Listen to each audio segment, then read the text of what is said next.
Before we get into it, I need to warn you. The topic discussed here may ruffle some feathers, and if you feel the need to click off this video, then clearly you're not ready to hear what needs to be said.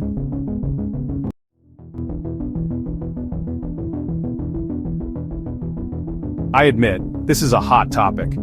I hate writing accusatory scripts, as I tend to spend my time trying to learn new things, improve upon myself, and hopefully encourage others to do the same. The video title seems clickbaity, and I get it, but the truth is, I have valid reasons for why I'm arguing this. Before we begin, we need to set a clear standard, one rooted in accountability, objectivity, and honesty. To understand where I'm coming from, and how I'll interpret what's going on. How so?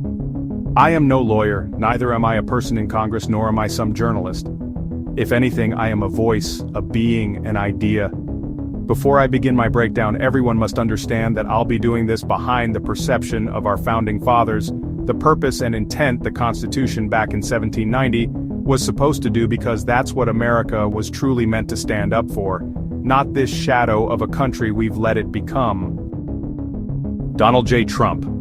A high-profile billionaire celebrity, now president of our country. Like my breakdown of Joseph Stalin and Adolf Hitler, I first will dive into his childhood. Trump's family lineage began with German and Scottish immigrants arriving in the late 19th and early 20th centuries, making Trump a child of immigrants, but an American by birthright nonetheless. There were also no legal criminal allegations up until about Fred Trump's life, where he was accused of profiteering and housing discrimination when he was becoming a profitable real estate agent, profitable as in the beginning of what became the Trump Organization. Those accusations alone should leave a sour taste. The timing of the Trump Organization rebrand seems almost strategic, as if to bury negative publicity and protect the family's public image. Historically, it seems many highly profitable enterprises, especially in real estate, have skirted legal lines through discrimination or shady business deals. Fred Trump's early success wasn't entirely immune to these accusations, but big business survives by breaking laws only we, the average Joe, are held up accountable for. Elizabeth Trump, his mother, was a Scottish immigrant who grew up in humble beginnings as a poor fisher girl in Scotland. And Fred Trump, already a successful real estate agent, brought Elizabeth back to the US and into a hyper-wealthy lifestyle never before she had seen. With 5 kids, the Trump dynasty was growing.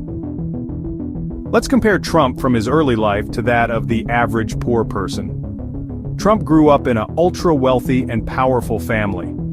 He was sent to military school at 13 for discipline reasons, because he was rowdy and unruly. Annually, Fred Trump gave his children $6,000, which in today's time is over $250,000, and thus Donald Trump received so much financial support from his father that by young adulthood, he was effectively a millionaire through gifts, trusts, and real estate assets so that his father can skirt tax laws. Beyond that, Trump got bailed out by his father when his businesses failed and was given money to start his own enterprises. How does this compare to poor people? They aren't born in rich and powerful families, they don't get annual gifts of generational wealth, bailed out when their ideas fail, and given money to start their businesses. And so, when Trump acts like a populist, we have to question, is he really? A populist is someone whose political views align with the people, and the people in today's world are impoverished and broken, not rich and privileged. Let's call it out for what it is. Trump claims to be a populist, but his personal history doesn't reflect the economic struggles most Americans face because he's never had to. Where everyone got hand-me-downs, Trump got name brand. I'm not saying Trump can't have populist views, but I'm arguing he can't be a true populist until he learns what living paycheck to paycheck is like, living impoverished with no support, and the government and our law actively working against us. He can't be a real populist because he's never learned what it's like to be poor, and so his populist views are disconnected. Is he nationalist as many say he is?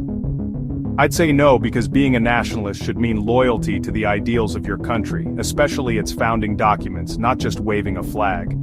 And loyalty isn't measured by wealth or bloodline, but by sacrifice and commitment to the people. But if loyalty was measured by wealth or bloodline, I would have more historical hereditary stake in our country, because my bloodline has been here since and before the colonial days, between the Native American Sioux tribe, Germany, and Norway ancestry. My bloodline dates back before the birth of America, whilst Trump's bloodline dates back to the late 19th and early 20th century. As such, through historical hereditary bloodline, I have a greater call for civic duty and responsibility to the Constitution and to my country, regardless how I feel about it. I'm by all means not saying Trump doesn't have his civic duties, but I'm merely calling out the mere distinction. So far, I haven't said anything to tie my argument that Trump is a tyrant, committing constitutional treachery, and labeling him as a traitor. The truth is, our current definition of what a traitor is doesn't apply to Trump, but it should when I tell you the dots I've connected recently, and my take dates back to as early as 2016. Before, during, and after his first term, he was known as Nazi and Hitler. Truth is, at that time it was demonstrably defamatory. However, when we come to now, suddenly things seem interesting. Trump then, and Trump now, aren't actual Nazis. Neither was he, nor is he Hitler now. But I'll give credit where credit is due because our lovely domestic terrorist claims, although flawed, were early because Trump is actually behaving like a tyrant in his second term. How so? Trump's big beautiful bill may sound patriotic, but to the founding fathers, it would have looked like legislative overreach wrapped in pomp. They feared omnibus laws, rejected vague executive power, and warned us against bloated, debt-ridden, unreadable legislation. In every way that mattered to the framers, this kind of bill was not beautiful, it was tyrannical. Donald Trump's so-called big beautiful bill, often referring to sweeping omnibus legislation packed with immigration, security, and infrastructure provisions, is the exact kind of legislative monstrosity the founding fathers would have flatly rejected. Its size and complexity obscure transparency, burying unrelated policies under thousands of unread pages, something James Madison explicitly warned against, fearing laws so voluminous that they cannot be read. Worse, the bill's vague language often hands excessive discretion to the executive branch, enabling the president or unelected agencies to interpret and enforce sweeping powers without congressional oversight, a direct violation of the separation of powers that Thomas Jefferson fiercely defended. The founders also opposed standing armies, unchecked surveillance, and centralized control, yet Trump's bill expanded all three through vague funding mechanisms and backdoor authorizations. Finally, by saddling the country with massive unaccounted debt and rushing its passage through emotional populism instead of deliberate debate, the bill embodies everything the framers feared: impulsive majority rule, erosion of liberty, and the consolidation of power under a charismatic leader cloaked in patriotism. Far from beautiful, the founding fathers would have seen such a bill as the legislative blueprint for tyranny. Let's look into Jeffrey Epstein. Why is this relevant? Because Trump and his administration blundered this so badly that it makes them look either incompetent or downright tyrannical. Let's look at this logically. Was there a client list? Did he really kill himself? The truth is nobody knows anything, which is bogus because someone knows something. But where Trump and his administration come in is this simple, conflicting dilemma. Is the client list real, or is it not? Back in 2023 and 24, he campaigned on this for presidency, but also to fix our economy and immigration. Trump and his administration were constantly talking about releasing the files to give the public the truth and the justice we deserve. This is where they argued and blew out of proportion the topic of a client list and how Epstein died. Come to now, in a recent announcement from Trump, Jeffrey Epstein did kill himself, but the evidence everyone was saying existed since his death suddenly doesn't exist anymore. This makes us question, what is he talking about? And now the question we should be asking is this: were they lying to us this whole time, or are they lying to us now? Either the evidence exists and the administration is withholding it, or it doesn't exist, and Trump campaigned on a lie and lied to the American people. Either way, it's not looking good because this basically says Trump lied to us to get into office, or Trump is lying to us to stay in office. The implications on both are catastrophic and deep. And so, this is where Trump's tyranny becomes crystal clear. When Trump campaigned on the Epstein case, it was a big deal. But now it's seemingly being swept under the rug and forgotten. I have questions I want to ask, even if it breaks the fourth wall. Trump, did you know the evidence in Epstein's case didn't exist and you campaigned on it anyway to capitalize on winning a second term? If so, why did you lie to us? Here is the other question. Trump, does the Epstein evidence exist? If so, why are you withholding it? Trump, why not disclose the evidence? Is there something in there you found out and now you're trying to bury because of who it implicates? Allow me to answer that for you. If the client list exists and Trump is withholding it, then Trump is actively protecting criminals and high-value individuals from justice. People who I bet are in our Congress, in our DOJ, I bet it's people who are also running other countries. I'll wager somehow it'll also implicate Trump and foreign governments, even Israel, our greatest ally. Convenient? Sure. Conspiratorial?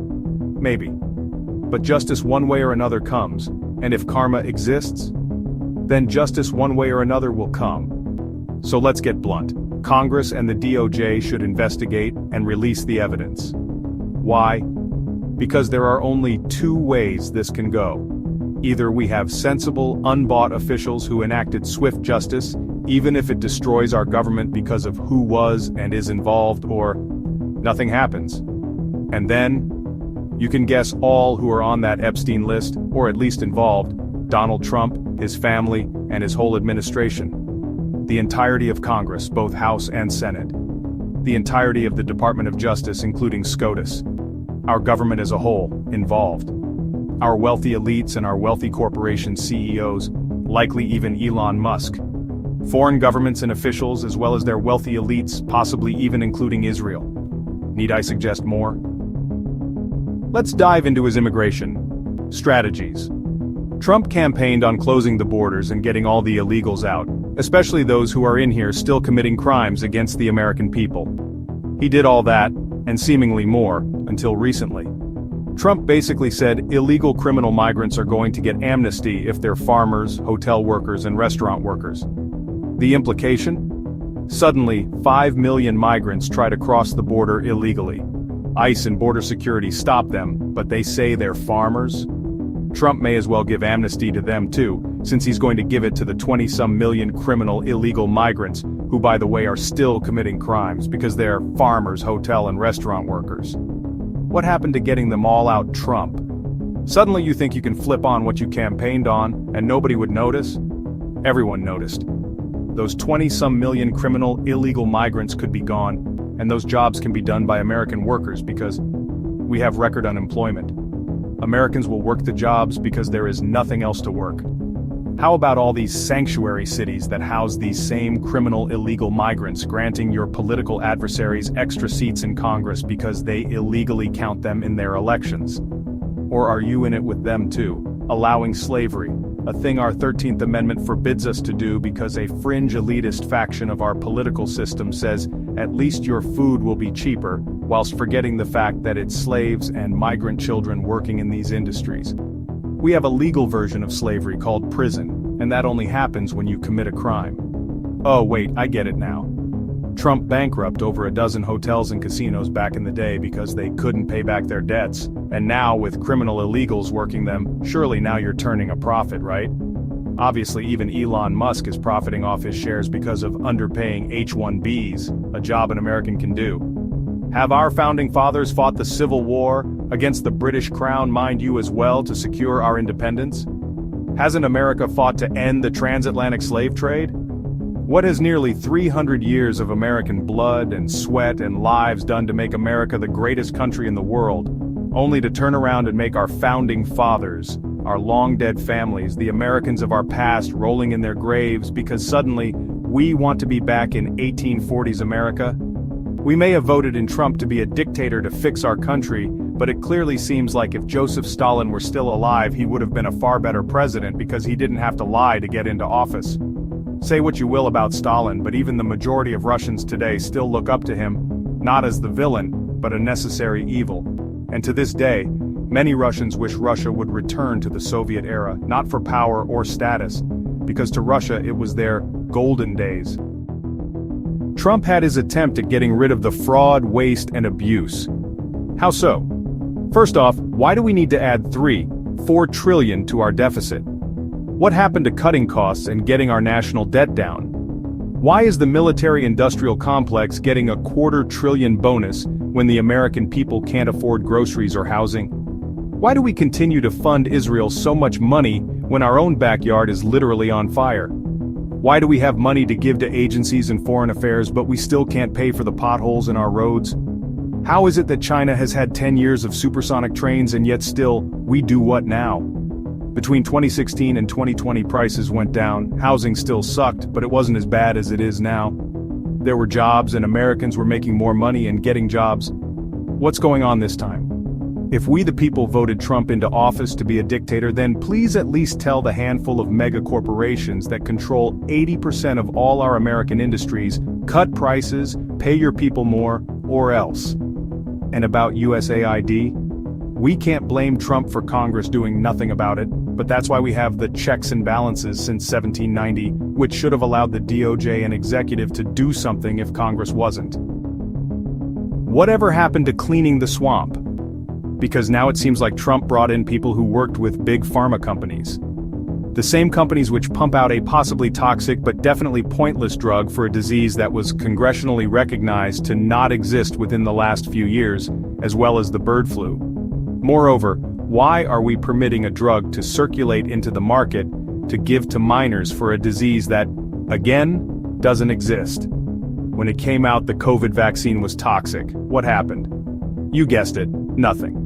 Better yet, some people got into advisory roles or direct seats of power in our government. Dr. Fauci got a preemptive pardon from Joe Biden, which we find out in 2025 that the pardon was signed in AutoPen, and that Joe Biden didn't even approve of the pardon in the first place.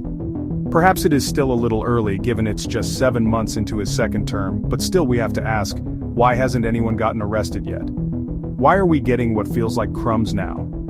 Is it because Trump did everything he campaigned on? If that were true, then we would already have public knowledge of the Epstein files, and corrupt officials in government would have been fired or imprisoned, and our deficit would have decreased, not increased, and our economy still wouldn't be taking a hit. It's no surprise that everyone still has questions, and yet again, another politician making false promises. A person who we believed would save us, turned out to be our sins. I never voted for Trump, but the truth is, all politicians have to be cutthroat and slimy to even succeed in our current political system.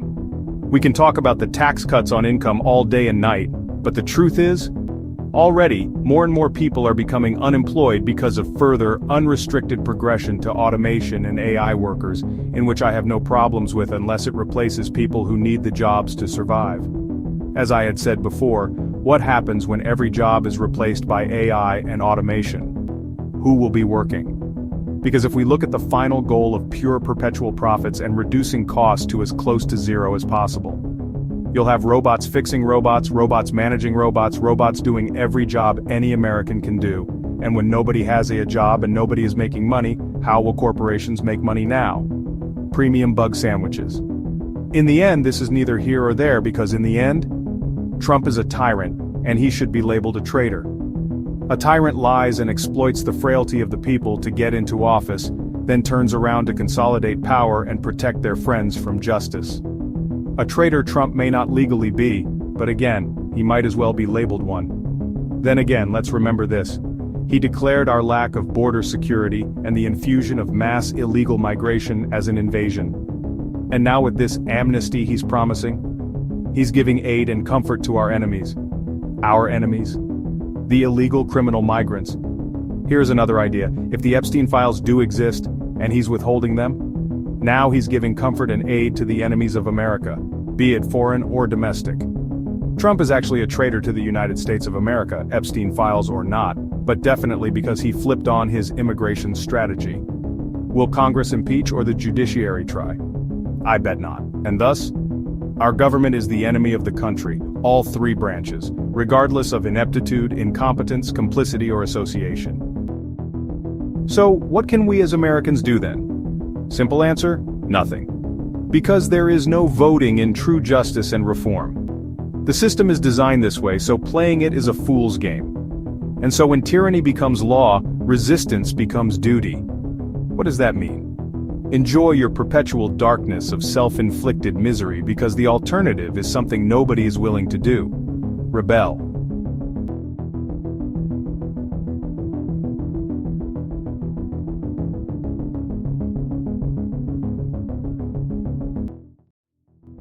Hey you! Hit subscribe! And don't forget to turn on the bell notification for your daily upload alerts. Give it a share. Leave a like and make a comment.